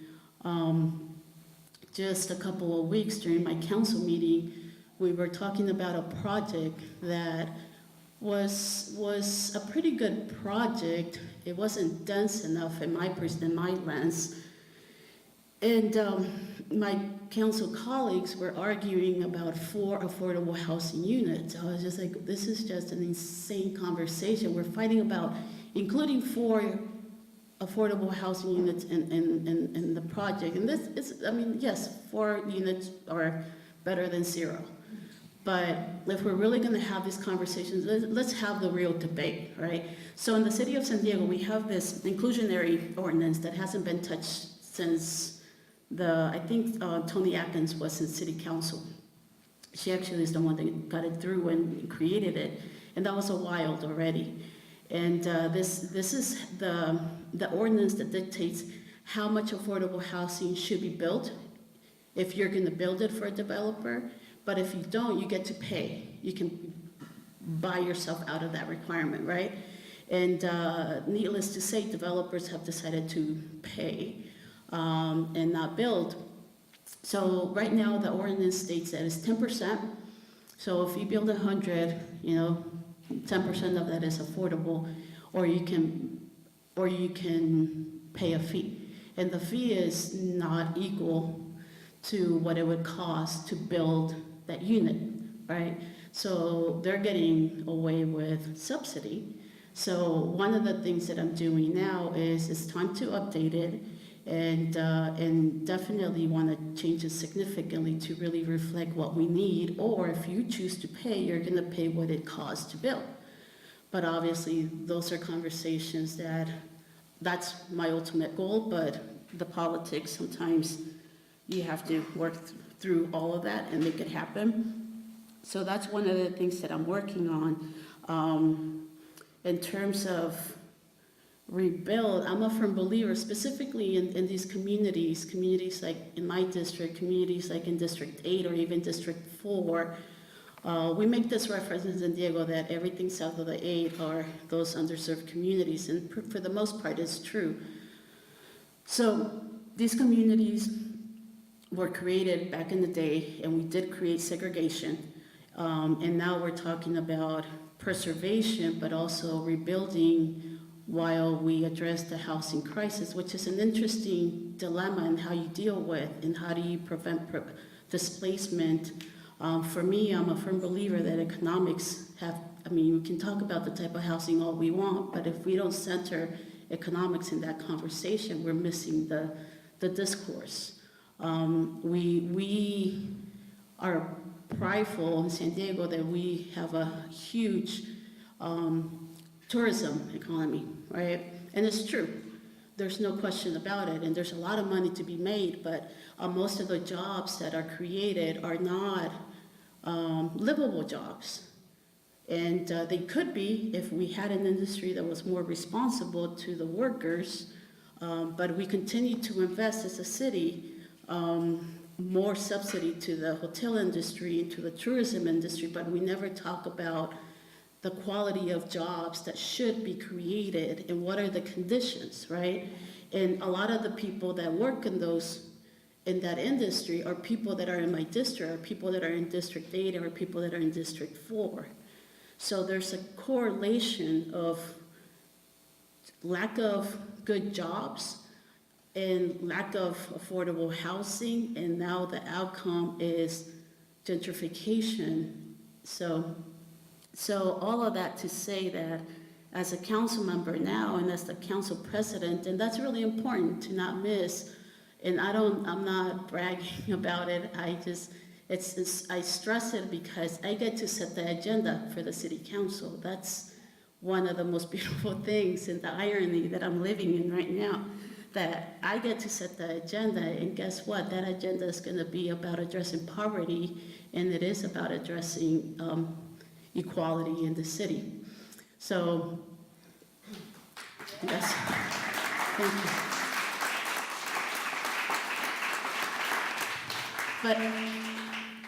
But I say that because, yes, we'll have a lot of conversations this year, but what the outcome of it is not going to be easy to have the outcomes that we all want. Because as much as I want to believe that there's rumors that I'm like the second most powerful person right now, and like I don't believe it. I'll take it, but what does that mean, right? It all comes down to how a policy is written. That's the way that I measure. I measure that title, and as I'm going back to the policies that I've been putting forward, the protection of Section 8. Last year, I also requested to have a staffer to be hired by the Housing Commission to do an inventory on preventive loss of housing. We just hired this person this week. That's exciting. I also introduced, we talked about transportation. Someone here talked about transportation and how public transit can also lead to gentrification, which is true. But one of the things that I've done also as the chair of MTS, I introduced a policy to maximize the land that MTS has around these transportation hubs, but also tied it to affordable housing. I even went as far as to describe what type of affordable housing should be built in these areas. So I am definitely maximizing the privilege that I hold at this moment as a council member and as somebody that has the potential to move some of these policies, but we need more. I need more assistance, not only from colleagues, but also from the people.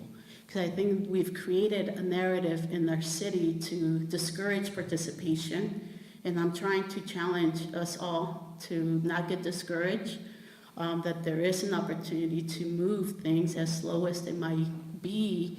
There's definitely an opportunity, and I really want to encourage people to come and really share and demand what we should be doing as council members, but also help me move that narrative and really addressing poverty, preventing displacement in our city, but also changing and creating a new narrative that is more inclusive. I think to me that's going to be the theme that I try to do this year. Is it's about real inclusion and not just saying it, but actually reflected in policy making, because I think that's very, very powerful, and it impacts people's lives in our neighborhoods as we speak about displacement.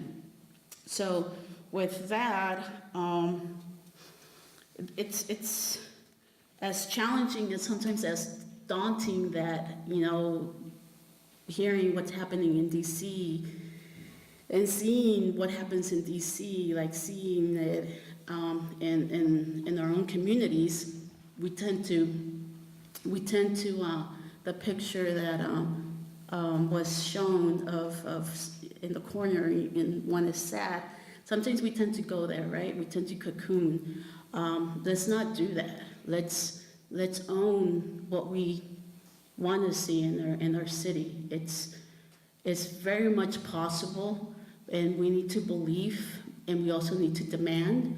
And I can say that at least as somebody that is setting the agenda for the city of San Diego, that it will be very much about prevention but making sure that we are rebuilding a San Diego that is more inclusive of all of us. I think that's really, really important. And I want to believe that government can be reflective of the people and for the people. And as dirty as it is, it can also be a beautiful thing. And I think we can make it a beautiful thing. So with that, I'm more than happy to have any questions, I guess. I don't know who's doing the facilitation. Okay. Yeah, So yes. thank you very much. Of course.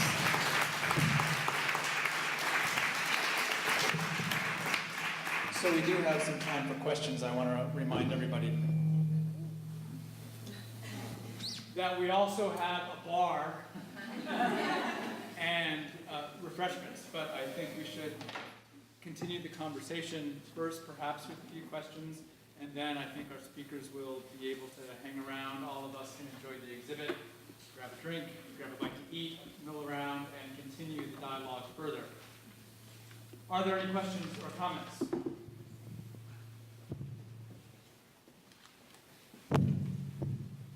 Yes. Hello, I'm a UCSD graduate here, alumni, urban and rural studies. So I just, in that context, I wanted to talk about housing stock age and gentrification. In the terms of, and rent control. As we know in new construction, I was also a project manager with the state of California, so I understand the dynamics of, financing, layering financing, et cetera. But my point is that older, the new construction is, 10, 20 years, and then the old housing stock, which has already been amortized or the loan been paid off or what have you, it's still, the rents are still the same, they're as new construction. So I think that that's one of the issues that rent control is trying to address. And I just want to emphasize that when you finance housing, it depreciates, and then it's old housing stock after 30 years. So I just wanted to address that as far as I think that's something that should be looked at as far as, because there's two ways of looking at rent control, and one is anti-gouging, anti-rent gouging versus looking at the old housing stock as, hey, you've got to deal differently with that. Otherwise, there's no justice in terms of, for people that are living in more dilapidated housing as it goes downhill and still paying the same rent and doubling up and all that other stuff. So if you can talk about that. Comment or two to follow up on the rent control? Or maybe we can hear another question or comment or two and then have our panelists respond together. Please.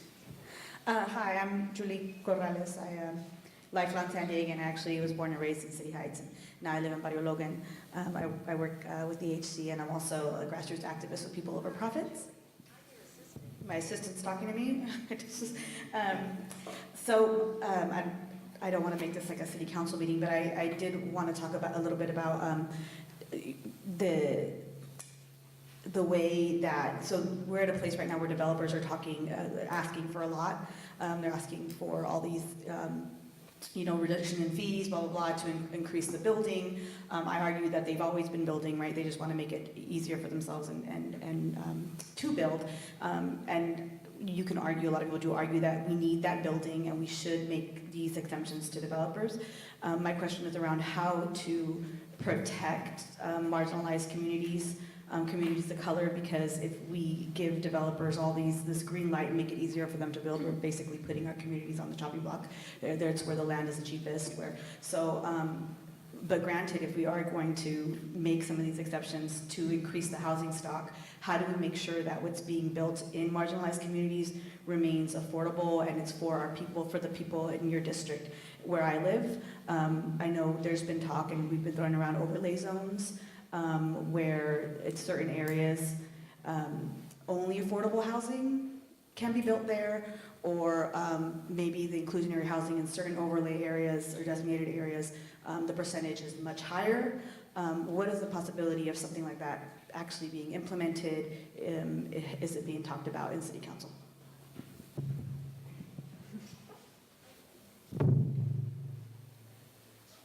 Maybe one more, and then we can have our panelists respond as they'd like. I'm addressing this to Professor Avila. I'm an artist, and I came to this presentation because I saw an irony in the fact that it's being held in an art gallery. And I lived in New York for 2 years, from 1981 to 1982. And an earlier period of gentrification, because all that was left in Manhattan was really the Lower East Side, and then things at Park Slope was already being gentrified. Williamsboro was being gentrified. Nobody really wanted to live in New Jersey because nobody will visit them. Okay, and so it seems to me that, and the other comment is that I like about what you said was that art is also a problem, as well as we all know art could do good, but it's also part of this problem because the artists were building these lofts and they were working in these lofts. They made it kind of hip and attractive, and people start moving in, and the people moved out. And if you looked at just the subway system in New York, you'll see that Queens and Brooklyn are very big in population, but there's only one subway line that connects the two. So in order to go from Brooklyn to Queens, you have to go through Manhattan. So it obviously is a place where the people who are rich, or actually who are not New Yorkers, live in Manhattan, and the workers live outside. And so, because you got to travel in to service the city in a sense, right? And so when I moved out here in 2011, I just by accident ran into another artist who had moved out here a little earlier than myself. And I said, where's the new place people are moving? And he said, for artists, it was East New York. And I was actually very surprised because I'm pretty familiar with the city. And East New York was a very far away and a very tough neighborhood. So I said, wow. And I thought to myself, where are the workers going to live? I mean, they do come into the city and service the city. So that's way worse in San Diego, but same things happen in San Diego. I mean, they have to live somewhere. Besides the fact that of fair and justice, people have to live somewhere for them to work and service the city. So I like your comment about, because there's also really, besides the racial thing, there's also a class struggle. Because the artists that lived there at that time, even though they were poor, but they came from middle class. They had a place to go. So they're not poor like the poor people are poor. And so your comment about artists in this good and bad situation, as well as the fact that there's also a class thing, because other Hispanic people are moving in who are now fairly wealthy to the Boyle Heights, address that issue. I want to compliment you for saying that. Thank you. Why don't we hear from our panelists on any of the comments or questions thus far, or any additional thoughts that any of you have to add to the conversation? Yeah, I'll go ahead and try to address the two first comments. One was related to, as developers are asking for less regulations, what should be, if there's any discussion on putting requirements to those. I would say yes to an extent, and to another no. What the conversations that I've been a part of, I mean, a lot of the policies that I have introduced are really tied to the type of housing that I would want to see happen, like specifically through MTS. I put in the city of San Diego is 10% inclusionary, or the fee in the policy that I introduced through MTS.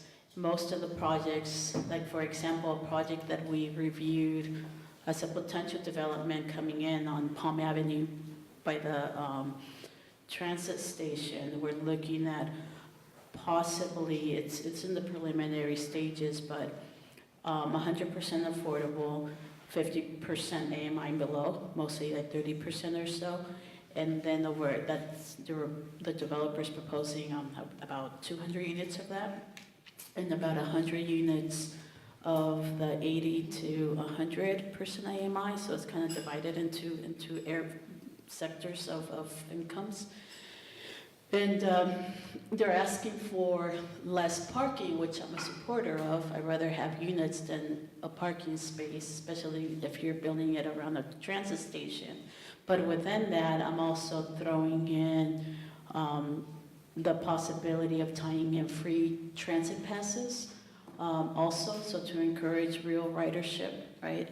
And some other stuff. So it's an opportunity to really influence, and they're open to it if they get guarantees, right? Like, you partner with us, and we're the only ones that you're negotiating this project, and I'm willing to engage in those conversations if there's real commitments that will benefit a certain sector of the population. We do have one more question back here. Maybe we can get it from Okay. next and have a couple more responses, and then maybe allow folks to turn loose on the exhibit and Yes. get a drink and continue the conversation. Hello, thanks a lot for the very diverse and interesting speeches. I'm a PhD student here at UCSD, and I'm personally affected by affordable or non-affordable housing. The Chancellor is proud to provide UCSD grad housing 20% below the market value, just announced today at the opening of a new bridge. The reality is that the average income in La Jolla is $150,000 a year, roughly. The maximum amount as a TA is about $30,000 a year, which leads to housing that is not affordable for grad students, even here on campus. Is the City Council aware of this severe issue? And if so, what can be done to tackle that problem? Yeah, I know that there have been pretty substantial, I don't know what the conditions are over here, but what I do know is the conditions that I'm facing near San Diego State, which I think are kind of similar. So I do know that I tried to work with the school to create the type of housing that is needed to serve the population around San Diego State, whether it be the students or the faculty. That's a conversation that we're having, and that I'm having with some developers to influence the type of housing that they should build near. But I don't know what the conversations that are occurring around over here, because this is not a district that I represent. But there's definitely plenty of studies to show that we're not building enough housing for not only just the faculty, but also for students. We're very much not meeting that requirement either.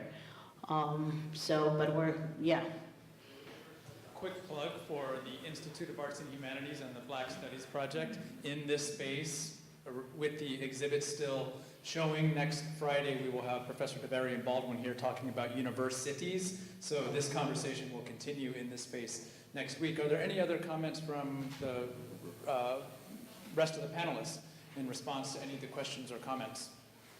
I mean, I could follow up with you in a separate conversation, but your comment just made me think of so many things in terms of the relationship between art, artists, and class struggle in an urban context.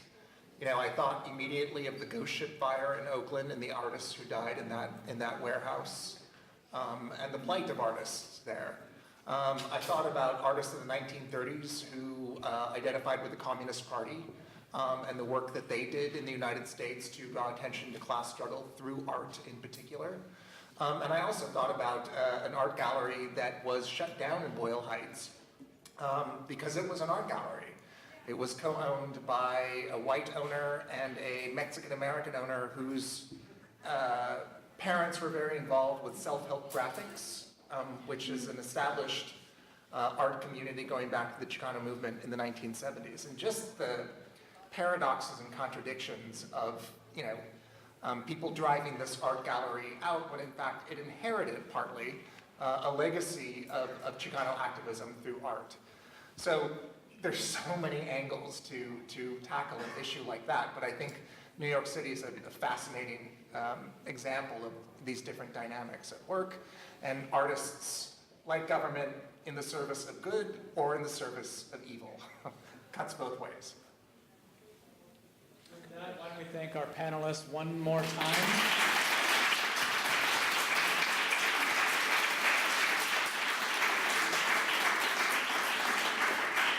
The bar is open. There are refreshments. The exhibit is here. Please mill around. Our speakers are here. To quote Georgette one more time, it's a beautiful thing, so thank you for coming tonight. We really appreciate it.